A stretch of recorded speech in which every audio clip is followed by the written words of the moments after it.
Już w sobotę, albo raczej w nocy z soboty na niedzielę polscy fani będą elektryzować się starciem Mateusza Gamrota z Charlesem Oliveirą. My z kolei tutaj z Mike'iem Brownem porozmawiamy na ten temat, jak przygotować zawodnika do walki z takim rywalem w tak krótkim czasie.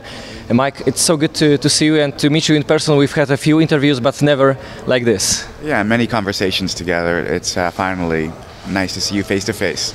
Big week. Yeah. So, of course, it's a big fight, one of the biggest fights in Polish MMA history. So, in perfect circumstances, we would like to have Mateusz to have a full camp, to be well prepared. I can imagine it's only better, also a better way for you. But what was your first reaction when you've heard that this fight might be coming up? You know, I was hoping that they were going to seal the deal. This is what he's been chasing. He's been, you know, hollering as loud as he can, like, please, pick me, I'm the guy. Looking for big fights for a few years now, like, trying everything he can to get these top guys to fight him, but nobody seems to want to. And then finally, you know, a chance came out, and it looked like Charles didn't want to do it, and then seemed like some fans pushed on him a bit, and he broke, so it's good. So actually you've had another homework to do, which was right now is totally useless because we know now that Mateusz was supposed to fight Nazim Sadikov on November. So did you start preparing for this guy? I mean not Mateusz but you as a coach to studying him, and after that all of this is wasted basically. Yeah. No, I was already doing film study, getting familiar with him, and but it's always a good tool to have. It's always good to get familiar with each fighter, and that's no problem. But on to the next one, and it's a guy that I've studied before. You know, Dustin has fought him before, so it's I've put a lot of time into, you know, analyzing his game and whatnot. And I think Gamrot also he's been watching him close for a long time too, so, you know, we know what he's all about. Very tough fight. Yeah, Mateusz is probably the most dedicated, or one of the most dedicated person that I've ever known.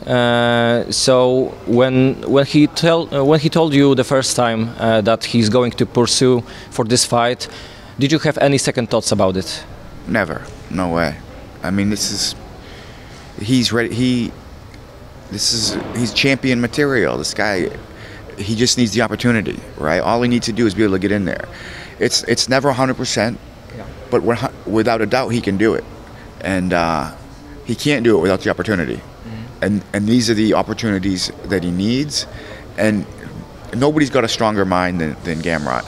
He's laser focused, and just the mind you want in every fighter. Like he's fearless. He is willing. I mean, people say this stuff all the time, but they're not really that guy. He's that guy. He will fight anyone. He will go anywhere on short notice. He's very courageous when it comes to that, and he's the real deal. And it's a tough fight, but Gamrot's ready. He's in his peak. He's in his prime. It's time to go. Time to fight the best. As you mentioned, he's a guy who's willing to take any chance, any opportunity to fight on short notice. You did it before, you and Mateusz as a team with Jalin Turner. So did that situation, that lesson gave you some tools, some insights to be prepared, how to prepare in such a short time for Oliveira? I mean, every fight is so different. You know, they're all. It's really hard to, you know, quantify it sometimes. They're all unique. You as long as you're in decent shape, you know, you got to be in the gym. You can't be off the sofa, right? But he's a guy who's in the gym consistently. So he might not be in peak shape, you know, like he would be for an 8-week camp. But you know, we got to notice 3 weeks out, and you know, you push yourself a little harder and do your best to try to make a quick peak, and here we are, and I think he's done that, and he'll be ready to go hard 5. So how do you manage this this short time that you have as a coach, what are your main focuses? Where put your focus on to prepare Mateusz as best as it's possible given the circumstances? I mean, for me, it's just about technique and being aware of the dangerous spots in Charles' game and putting or letting Gamrot do his thing. Let Charles adapt to him. He's absolutely one of the best guys on the planet, and it's just time to show it. Gamrot just got to be himself. So these are kind of questions or maybe topics that I wouldn't ask Mateusz during fight week because he has, even now he has so many things on his mind. But in your opinion, because we know that he's getting closer to the, maybe if he's at the peak, he maybe has like 2-3 years ahead of him, and this might be a make or break for him. So would you say that the pressure is bigger on Mateusz on this Saturday or on Oliveira because he's a host, let's call him a host, he's fighting in front of his people, and as well he wants this big win. He never lost in Brazil before. Yeah, pressure's a weird one. It's pressure, I guess, is all what you make it. There's pressure in every fight, right? At the end of the day, every fight is the most important thing that's ever happened to you, and you put everything into it, and never is one more important than the other. It never feels that way to a coach or the athlete. It's sometimes you feel it's make or break, but I've seen so many times when you think that it's not.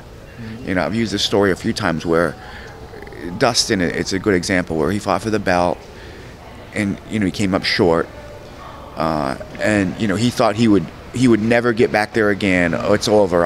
And a couple fights later, boom, he gets another shot. A couple fights later, boom, another. He had 3 cracks at it. So,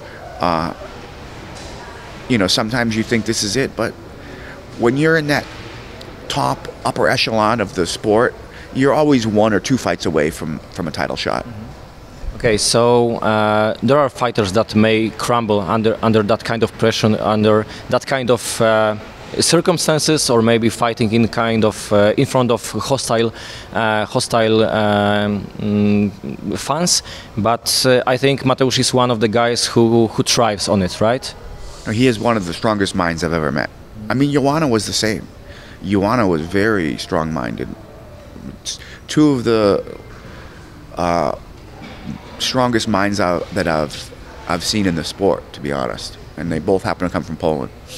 So there's another question that I don't expect to get a straight answer, but there is a debate amongst the fans and Polish experts, journalists. If you are not prepared for after full camp for a 5 round, right? You don't have full camp for 5 rounds. Maybe you have to search for finish with greater eagerness than usual, or maybe on the other hand you have to prepare for a slower pace to have it for 25 minutes. So I don't expect you to tell me which of these routes you are taking, but was this some topic to talk about during this 2 weeks? No, Gamrot's ready to fight 5 rounds.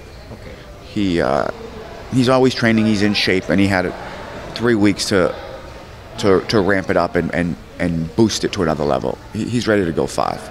And the only difference between a 3 and a 5 is pacing, right? You can't train any harder. You can't get in better shape than your best shape. It's just the only thing different is pacing. So we're waiting for this Saturday, as I mentioned, one of the biggest fights in Polish MMA history, but also we've been closely watching another Polish fighters in the UFC and the fighters from ATT mats that you've known. Robert Truchała, on his debut, he had a rough night, tough opponent ahead of him. So what was your view on this fight, and did you talk to Robert after this? Only through text or messaging. I just said that I believe in him, and I think that he's better than he. I think he underperformed. I was a bit surprised, to be honest. He's a monster in the room, and I expected him to really shine. But it's the fight game, and there's so many variables. It's tough to tell. It was nice that he kind of hurt him there in the third. And if he could have got a little more aggressive and got him out of there, would have saved the day. But it just wasn't in the cards that night. Yeah. So just getting back to drawing boards and back to work. Back to work. Yeah. Exactly. But on the other hand, on this Saturday, just 2 days ago, we had reasons to be happy because of Jakub Wikłacz beating super tough opponent in his debut. Not many fighters, I think, fighters have opponent with so many accolades in their first bout in the UFC. It was impressive. Yeah, very impressive victory, right? And it was like DC was talking in the American broadcast about he had thought Patchy won. I thought it was pretty clear. The first 2 rounds were. How do I pronounce his name? I say Jacob, but this is wrong. Yeah, it's Jakub, or to shorten it, Kuba. Kuba, yeah, okay, Kuba. That's what he was saying. Yeah, I had it. The first 2 for Kuba, pretty clearly. Yeah. Amazing performance against a guy who was a monster, a guy who was on a huge win streak before his last one, many-time Bellator champion, and yeah, it was interesting too because he had a lot of talk about his level of jiu-jitsu, and